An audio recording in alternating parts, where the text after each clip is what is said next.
سيقول السفهاء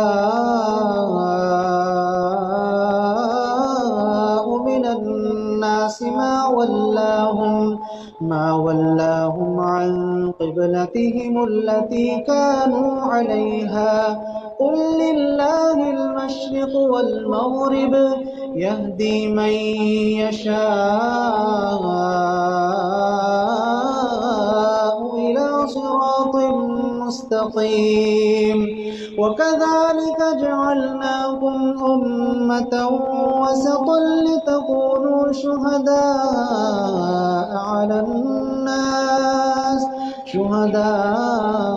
على الناس ويكون الرسول عليكم شهيدا وما جعلنا القبلة التي كنت عليها إلا لنعلم من يتبع الرسول ممن ينقلب على عقبيه وإن كانت لكبيرة إلا على الذين هدى الله وما كان الله ليضيع إيمانكم إن الله بالناس لرءوف رحيم قد نرى تقلب وجهك في السماء فلنولينك قبلة ترضاها فول وجهك شطر المسجد الحرام وحيث ما كنتم فولوا وجوهكم شطره وإن الذين أوتوا الكتاب ليعلمون أنه الحق من ربهم وما الله بغافل عما يعملون ولئن أتيت الذين أوتوا الكتاب بكل آية ما تبعوا قبلتك وما أنت بتابع قبلتهم وما بعضهم بتابع قبلة بعض ولئن اتبعت أهواءهم من بعد ما جاءك من العلم إنك إذا لمن الظالمين الذين آتيناهم الكتاب يعرفونه كما يعرفون أبناءهم وإن فريقا منهم ليكتمون الحق وهم يعلمون الحق من ربك فلا تكونن من الممترين ولكل وجهة هو موليها فاستبقوا الخيرات أينما تكونوا يأت بكم الله جميعا إن الله على كل شيء قدير ومن حيث خرجت فول وجهك شطر المسجد الحرام وإنه للحق من ربك وما الله بغافل عما تعملون ومن حيث خرجت فول وجهك شطر المسجد الحرام وحيث ما كنتم فولوا وجوهكم شطره لئلا يكون للناس عليكم حجة إلا الذين ظلموا منهم فلا تخشوهم واخشوني وليتم نعمتي عليكم ولعلكم تهتدون كما أرسلنا فيكم رسولا منكم يتلو عليكم آياتنا ويزكيكم ويعلمكم الكتاب والحكمة ويعلمكم ما لم تكونوا تعلمون فاذكروني أذكركم واشكروا لي ولا تكفرون يا أيها الذين آمنوا آمنوا استعينوا بالصبر والصلاة إن الله مع الصابرين ولا تقولوا لمن يقتل في سبيل الله أموات بل أحياء ولكن لا تشعرون ولنبلونكم بشيء من الخوف والجوع ونقص من الأموال والأنفس والثمرات وبشر الصابرين الذين إذا أصابتهم مصيبة قالوا إنا لله وإنا إليه راجعون أولئك عليهم صلوات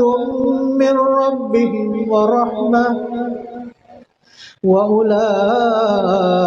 هم المهتدون إن الصفا والمروة من شعائر الله فمن حج البيت واعتمر فلا جناح عليه أن يطوف بهما ومن تطوع خيرا فإن الله شاكر عليم إن الذين يكتمون ما أنزلنا من البينات والهدى من بعد ما بيناه للناس في الكتاب أولئك يلعنهم الله ويلعنهم اللاعنون إلا الذين تابوا وأصلحوا وبينوا فأولئك أتوب عليهم وأنا التواب الرحيم إن الذين كفروا وماتوا وهم كفار أولئك عليهم لعنة الله والملائكة والناس أجمعين خالدين فيها لا يخفف عنهم العذاب ولا هم ينظرون وإلهكم إله واحد لا إله إلا هو الرحمن الرحيم إن في خلق السماوات والأرض واختلاف الليل والنهار والفلك التي تجري في البحر بما ينفع الناس وما أنزل الله من السماء من ماء فأحيا به الأرض بعد موتها وبث فيها من كل دابة وتصريف الرياح والسحاب المسخر بين السماء والأرض لآيات لقوم يعقلون ومن الناس من يتخذ من دون الله أندادا يحبونهم كحب الله والذين آمنوا أشد حبا لله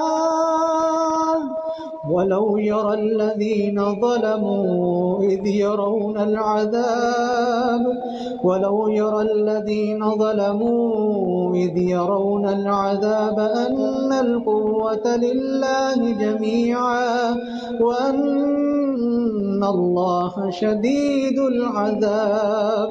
إذ تبرأ الذين اتبعوا من الذين اتبعوا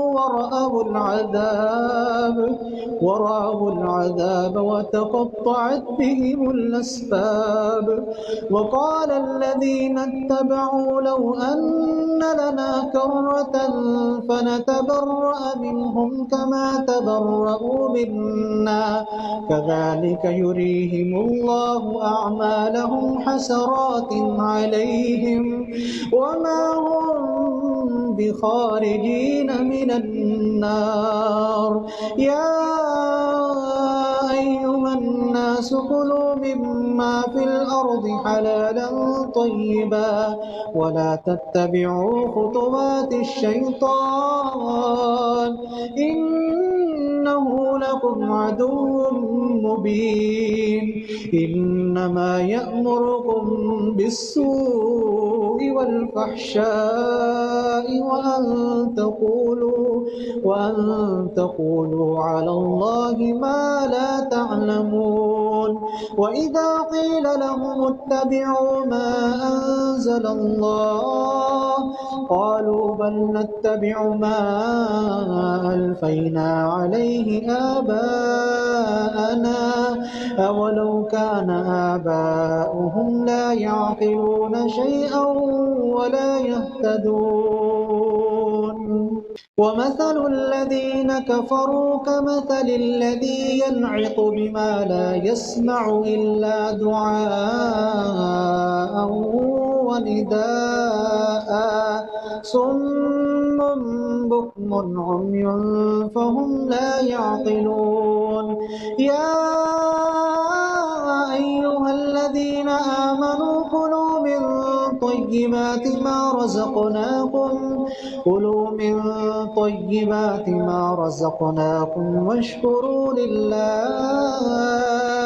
واشكروا لله إن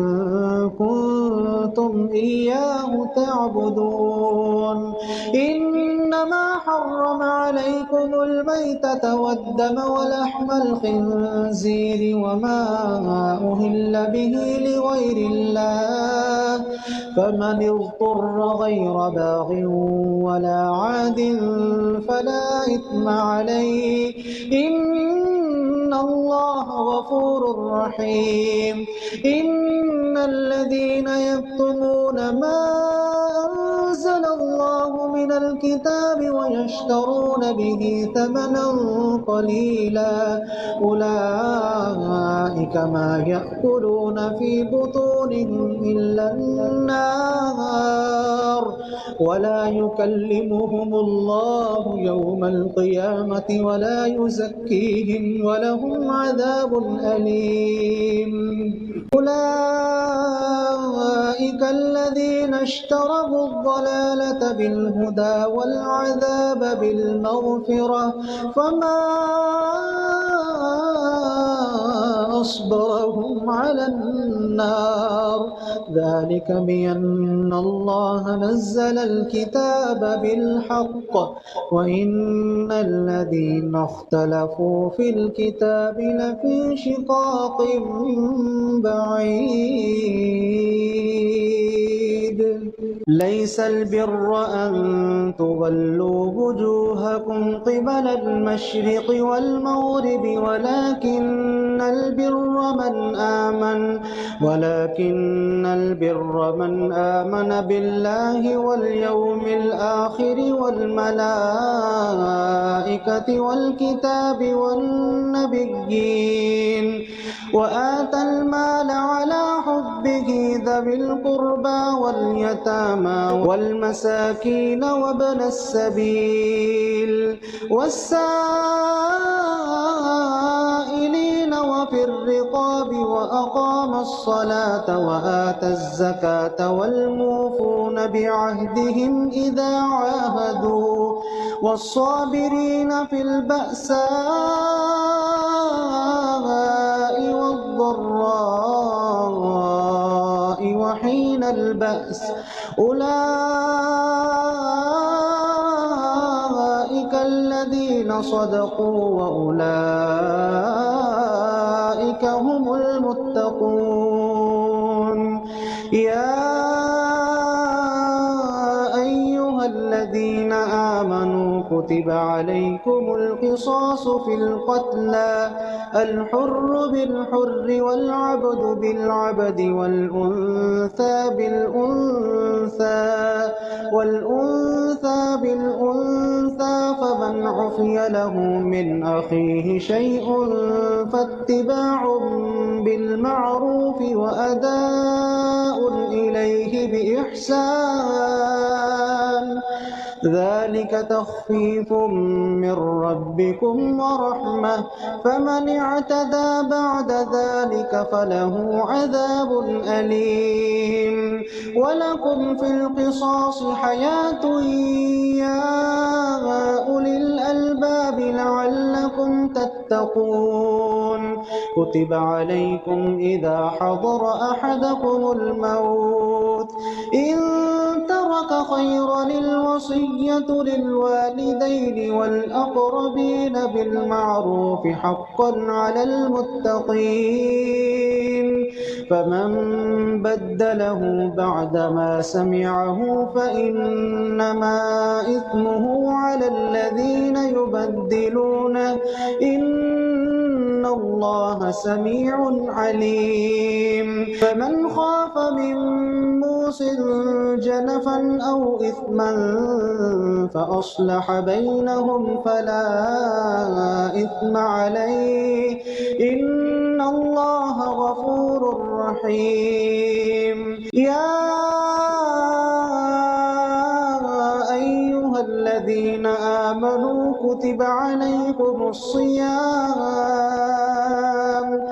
كتب عليكم الصيام كما كتب على الذين من قبلكم لعلكم تتقون أياما معدودات فمن كان منكم مريضا أو على سفر فعدة من أيام أخر وعلى الذين يطيقونه فدية طعام مسكين فمن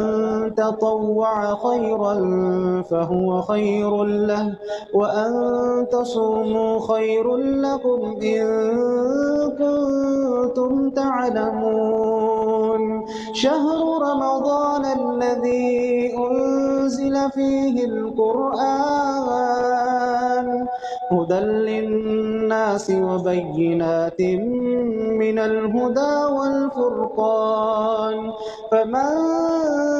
شهد منكم الشهر فليصم ومن كان مريضا أو على سفر فعدة من أيام أخر يريد الله بكم اليسر ولا يريد بكم العسر ولتكملوا العدة ولتكبروا الله على ما هداكم ولعلكم تشكرون وإذا سألك عبادي عني فإني قريب أجيب دعوة الداعي إذا دعان فليستجيبوا لي وليؤمنوا بي لعلهم يرشدون أحل لكم ليلة الصيام الرفث إلى نسائكم هن لباس لكم وأنتم لباس لهن علم الله أنكم كنتم تختانون أنفسكم فتاب عليكم وعفى عنكم فالآن باشروهن وابتغوا ما كتب الله لكم وكلوا واشربوا حتى يتبين لكم الخيط الأبيض من الخيط الأسود من الفجر ثم أتموا الصيام إلى الليل ولا تباشروهن وأنتم عاكفون في المساجد تلك حدود الله فلا تقربوها كذلك يبين الله آياته للناس لعلهم يتقون الحج أشهر معلومات فمن فرض فيهن الحج فلا رفث ولا فسوق ولا جدال في الحج وما تفعلوا من خير يعلمه الله وتزودوا فإن خير الزاد التقوى واتقون يا أولي الألباب ليس عليكم جناح أن تبتغوا فضلا من ربكم فإذا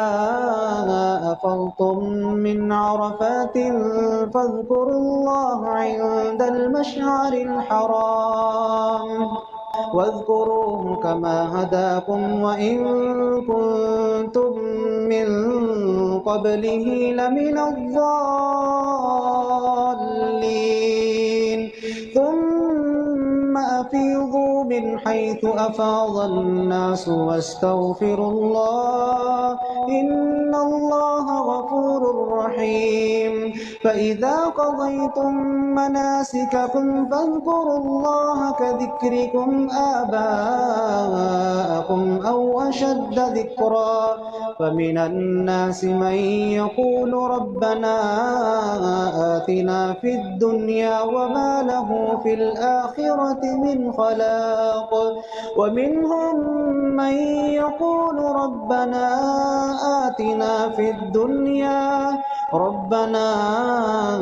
آتنا في الدنيا حسنة وفي الآخرة حسنة وقنا عذاب النار أولئك لهم نصيب مما كسبوا والله سريع الحساب واذكروا الله في أيام معدودات فمن تعجل في يومين فلا إثم عليه ومن تأخر فلا إثم عليه لمن اتقى واتقوا الله واعلموا أنكم إليه تحشرون ومن الناس من يعجبك قوله في الحياة الدنيا ويشهد الله على ما في قلبه وهو ألد الخصام وإذا تولى سعى في الأرض ليفسد فيها ويهلك الحرث والنسل والله لا يحب الفساد وإذا قيل له اتق الله أخذته العزة بالإثم فحسبه جهنم ولبئس المهاد ومن الناس من يشري نفسه ابتغاء مرضات الله والله رؤوف بالعباد يا أيها الذين آمنوا ادخلوا في السلم كافة ولا تتبعوا خطوات الشيطان إنه لكم عدو مبين فإن زللتم من بعد ما جاءتكم البينات فاعلموا أن الله عزيز حكيم هل ينظرون إلا أن يأتيهم الله في ظلل من الغمام والملائكة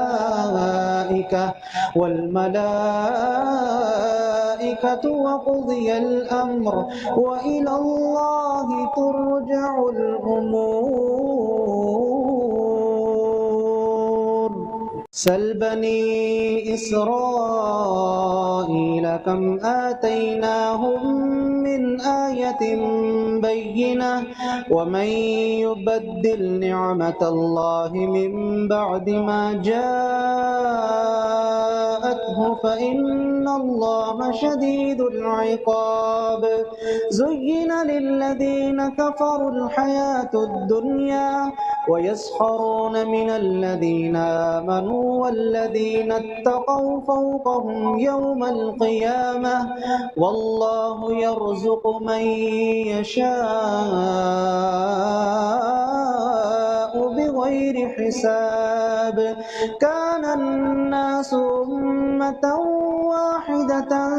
فبعث الله النبيين مبشرين ومنذرين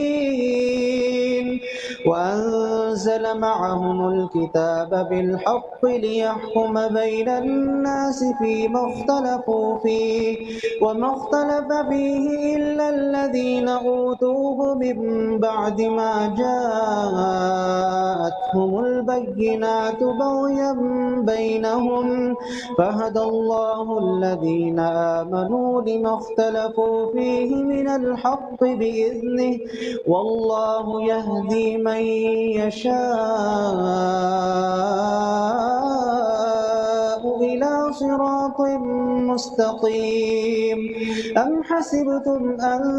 تدخلوا الجنة ولما يأتكم مثل الذين خلوا من قبلكم مستهم البأساء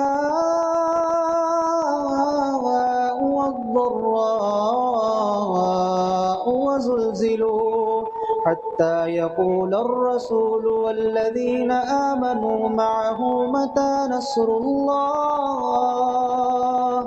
ألا إن نصر الله قريب. يسألونك ماذا ينفقون قل ما أنفقتم من خير فللوالدين والأقربين واليتامى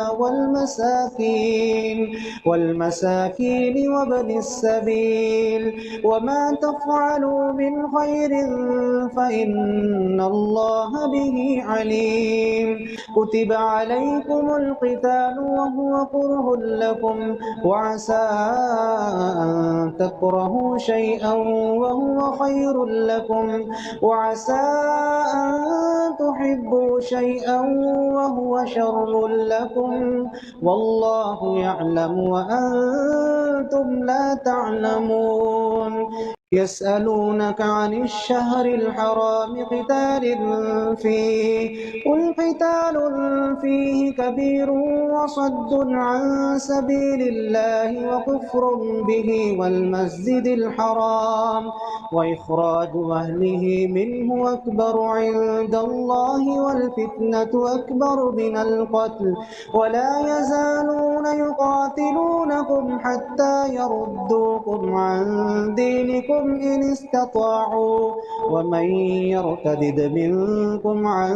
دينه فيمت وهو كافر فأولئك حبطت أعمالهم في الدنيا والآخرة وأولئك أصحاب النار هم فيها خالدون. إن الذين آمنوا والذين هاجروا وجاهدوا في سبيل الله أولئك يرجون رحمة الله والله غفور رحيم. يسألونك عن الخمر والميسر قل فيهما إثم كبير ومنافع للناس وإثمهما أكبر من نفعهما ويسألونك ماذا ينفقون قل العفو كذلك يبين الله لكم الآيات لعلكم تتفكرون في الدنيا والآخرة. ويسألونك عن اليتامى قل إصلاح لهم خير وإن تخالطوهم فإخوانكم والله يعلم المفسد من المصلح ولو شاء الله زينتكم إن الله عزيز حكيم ولا تنكحوا المشركات حتى يؤمن ولأمة مؤمنة خير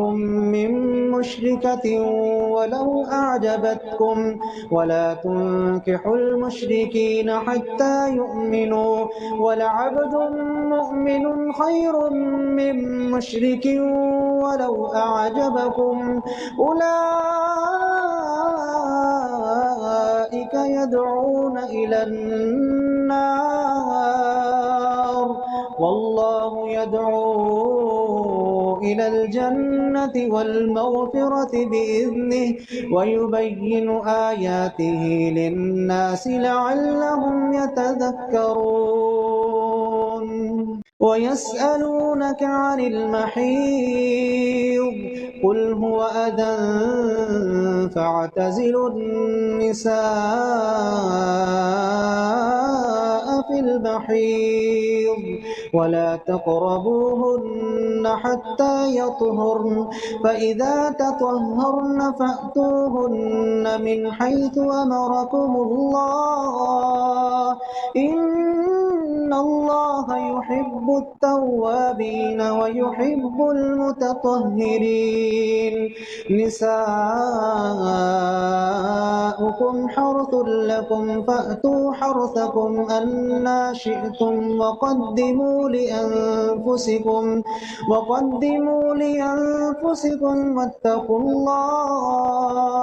واتقوا الله واعلموا أنكم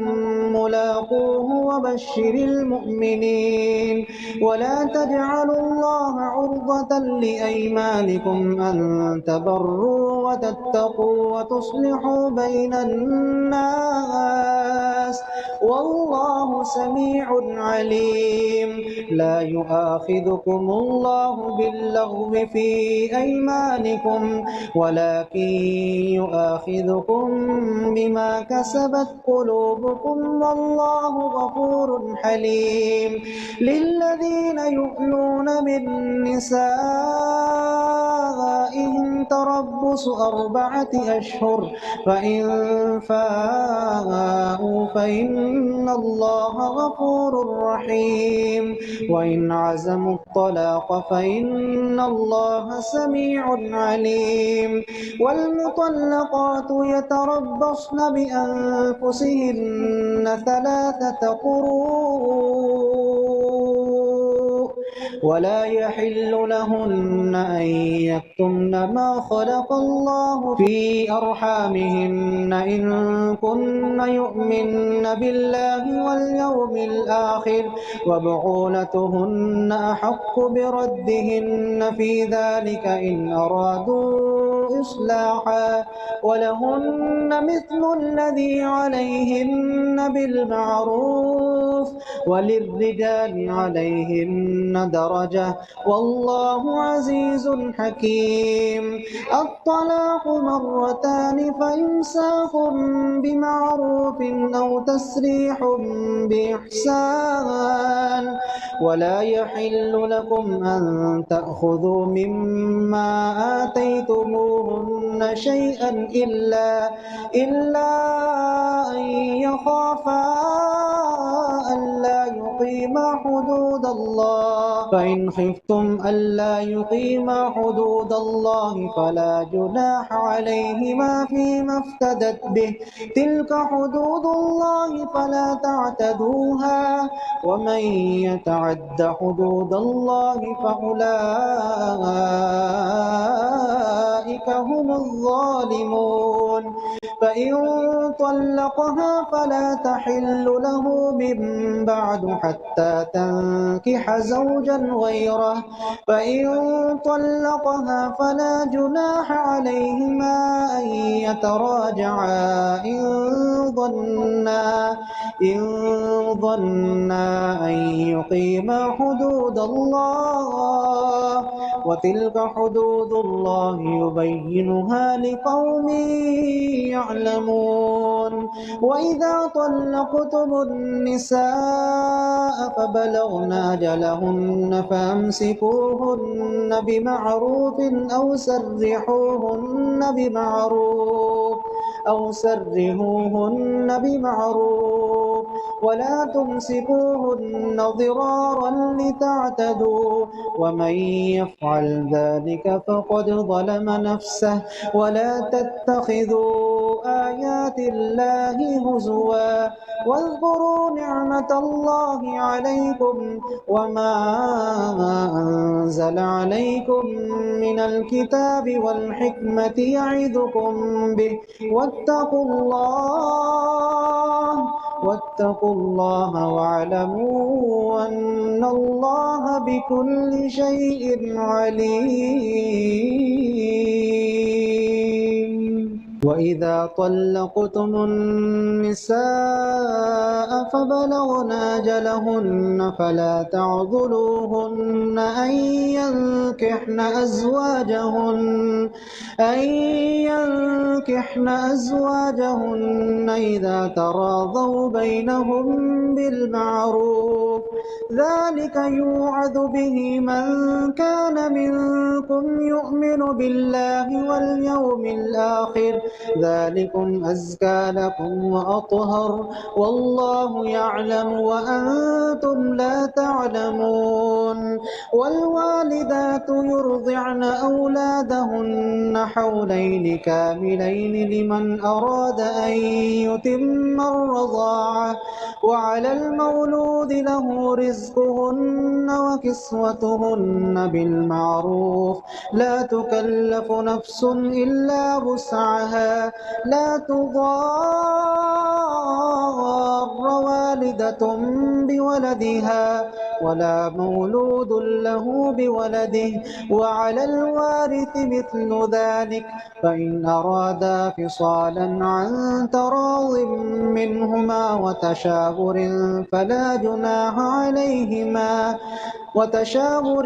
فلا جناح عليهما وإن أردتم أن تسترضعوا أولادكم فلا جناح عليكم إذا سلمتم ما آتيتم بالمعروف واتقوا الله واعلموا أن الله بما تعملون بصير. والذين يتوفون منكم ويذرون أزواجا يتربصن بأنفسهن 4 أشهر وعشرا فإذا بلغن أجلهن فلا جناح عليكم فيما فعلن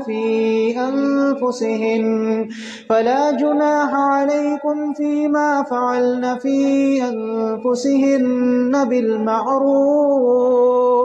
والله بما تعملون خبير. ولا جناح عليكم فيما عرضتم به من خطبة النساء أو أكننتم في أنفسكم علم الله أنكم ستذكرونهن ولكن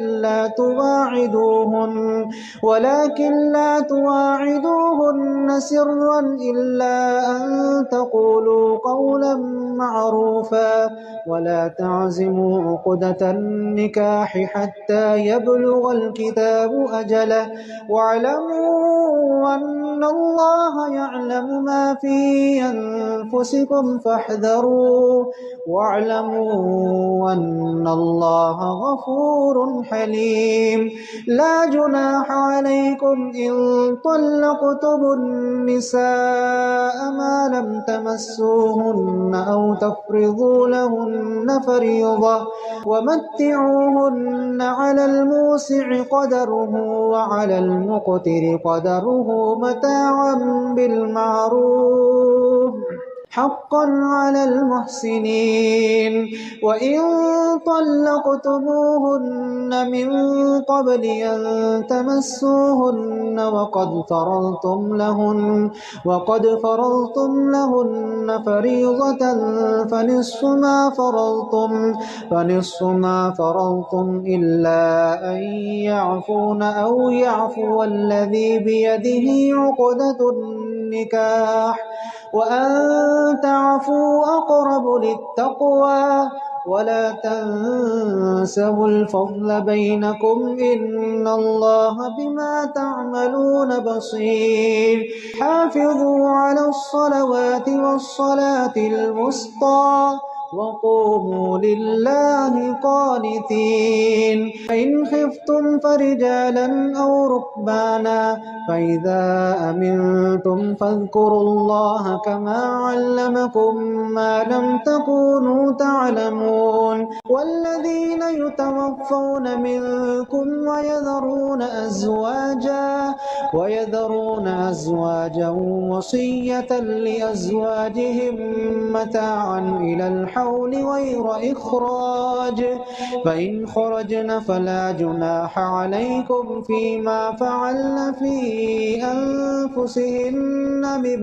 معروف والله عزيز حكيم. وللمطلقات متاع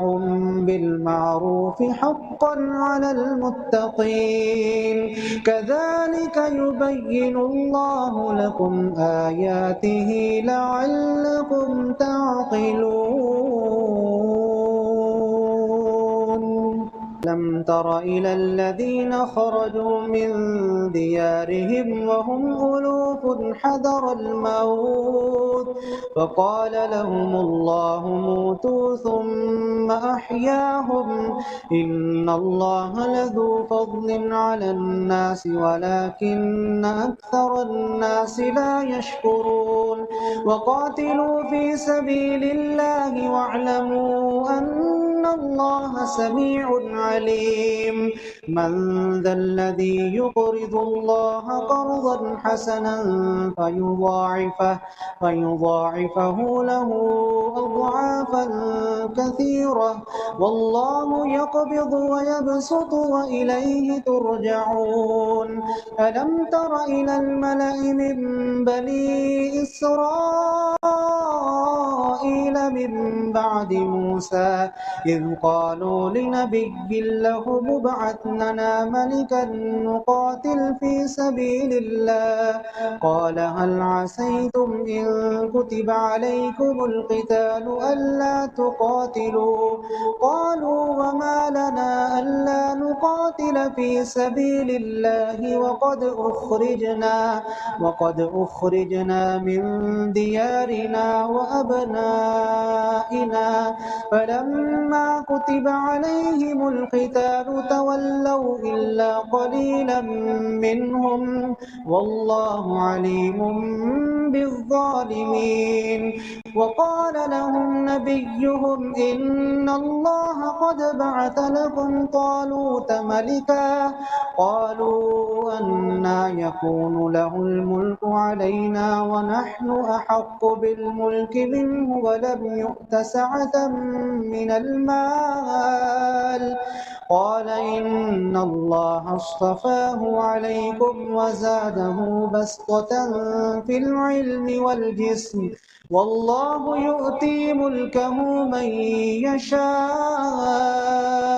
والله واسع عليم. وقال لهم نبيهم إن آية ملكه أن يأتيكم التابوت فيه سكينة من ربكم وبقية مما ترك آل موسى وآل هارون تحمله الملائكة إن في ذلك لآية لكم إن